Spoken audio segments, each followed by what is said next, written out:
Ukraine की जंग पर जो तमाम हमारे संवाददाता हमें खबरें पहुंचा रहे हैं, हम एक एक करके उनके पास चलते हैं। सबसे पहले गौरव सावंत के पास चलते हैं। एयरपोर्ट बूचा से ग्राउंड रिपोर्ट गौरव हमने आपकी देखी है, लेकिन इसके साथ ही बहुत सारे डेवलपमेंट्स इस युद्ध में हो रहे हैं। ऑयल डिपो पर रूस की सीमा के भीतर जो आक्रमण हुआ, रूसी कब्जे वाले इलाके में रूस का ही हेलीकॉप्टर को एक मिसाइल ने गिरा दिया। किस तरीके से इस कदमों से आप देख रहे हैं इस युद्ध को किस दिशा में बढ़ते हुए? बेलगरोड में हमला और कीव के आसपास से रूस की सेना का एकाएक हट जाना, ये दोनों ही बहुत ही खतरनाक संकेत है। इशारा इस तरफ कि आने वाले कुछ दिनों और हफ्तों में कीव और कीव के आसपास संभवतः कोई बड़ा हमला हो सकता है और इसके लिए रूस ने अपने सैनिक पहले ही यहां से हटा लिए हैं। रूस ने दावा तो किया कि विश्वास बढ़ाने की दृष्टि से वो अपने सैनिक इन इलाकों से हटा रहा है, लेकिन जिस तरह से रूस के हेलीकॉप्टर को गिराया गया, जिस तरह से अत्याधुनिक हथियार, चाहे वो स्विच ब्लेड ड्रोन्स हो या star streak surface to air missiles हो या फिर javelin anti tank guided missiles हो, जिस तरह के हथियार इस समय यूक्रेन की सेना को पश्चिम के देश मुहैया करा रहे हैं, उससे यही लगता है कि यूक्रेन एक मोहरा है रूस और अमेरिका या रूस और नेटो देशों की लड़ाई में। और यूक्रेन के इतने हमलों के बाद अब रूस का पलटवार बेहद खतरनाक हो सकता है। जिस तरह से मारियोपोल में खतरनाक बमबारी हुई, जिस तरह से कई और इलाकों को यहां निशाना बनाया गया, और अब अंदाजा यही लगाया जा रहा है, अंदेशा यही है कि यूक्रेन की राजधानी कीव पर बड़ा मिसाइल से, रॉकेटों से या हवा से, आकाश से, लड़ाकू विमानों के इस्तेमाल से बड़ा हमला हो सकता है। ये सब कब रुकेगा? क्या परमाणु युद्ध की चौखट पर जाकर ही, या फिर एक तारीख है 9 मई? क्या मई महीने में 90 दिन तक जिंदा शहरों को शमशान बनाते युद्ध का अंत हो जाएगा? जिसको लेकर 3 थ्योरीज हैं। पहली थ्योरी ये कि यूक्रेन 9 मई तक अगर सरेंडर कर दे और रूस की सारी शर्तें मान ले। दूसरी थ्योरी यह है कि 9 मई तक दोनों देशों के बीच कोई समझौता हो जाए। तीसरी थ्योरी डरावनी है, जिसमें आशंका है कि अगर 9 मई तक जीत का रास्ता पुतिन को नहीं दिखा तो वो अमेरिका की तरह परमाणु बम का इस्तेमाल कर सकते हैं, जैसा अमेरिका ने द्वितीय विश्व युद्ध में किया था।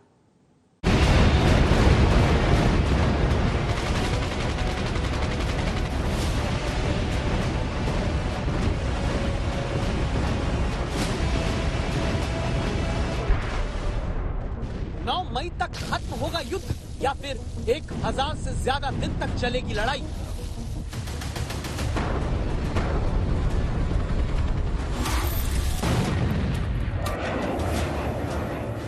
इस कहानी को बरसते बमों नहीं, बल्कि बमों के बीच शांति की धुन के साथ देखना शुरू करिए।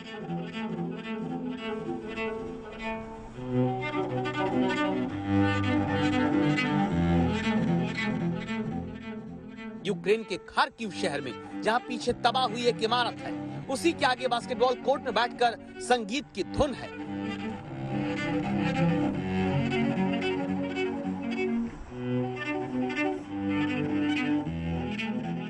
ये धुन ही सवाल करती है, क्या वो धुन खत्म होगी जो रूस और यूक्रेन के बीच जंग के रूप में छिड़ी है?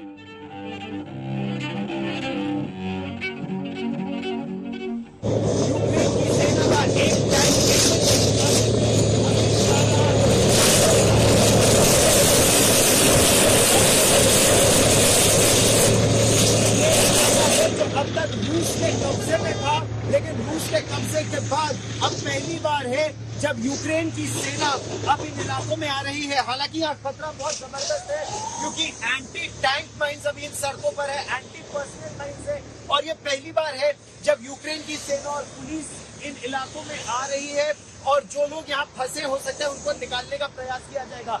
लेकिन यहाँ टैंक भी आ रहे हैं और बख्तरबंद गाड़ियां भी, और एंटी टैंक माइन्स और एंटी पर्सनल माइन्स को निकालते हुए इनकी कोशिश यही है कि इस इलाके पर एक बार फिर अपना वर्चस्व स्थापित किया जाए।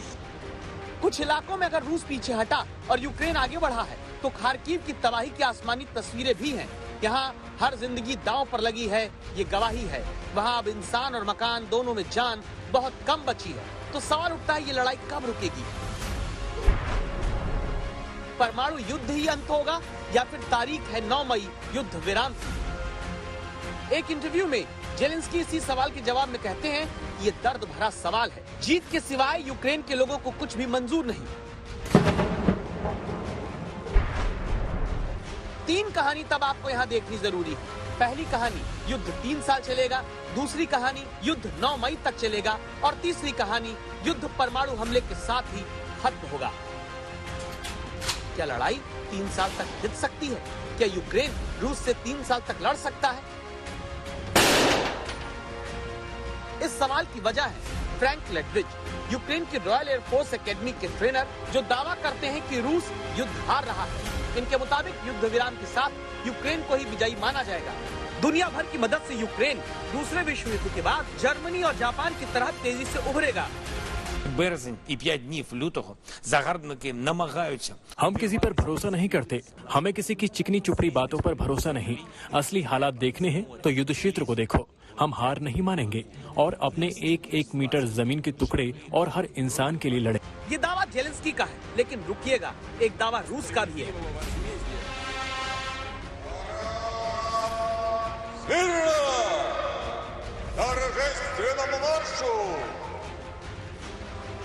9 मई 2021 मॉस्को का रेड स्क्वायर, वो तारीख जब रूस ने यूक्रेन से पहले पश्चिमी देशों को अपनी ताकत दिखाई। 9 मई वो तारीख है जब पूरे विश्व को अपनी विजय गाथा का उत्सव रूस दिखाता है। जैसे पिछले साल 12,000 से ज्यादा सैनिक, 200 से ज्यादा सैन्य हथियार और लड़ाकू विमानों की पावर पुतिन ने मॉस्को से दिखाई थी। क्या इस बार भी 9 मई की तारीख ही युद्ध के अंत की गवाही देगी? इसके लिए पहले 9 मई का रूस के लिहाज से इतिहास जानिए, जिसका संबंध दूसरे विश्व युद्ध से ही है, जब 1945 में जर्मनी को सोवियत संघ ने धूल आखिर में चटाई थी।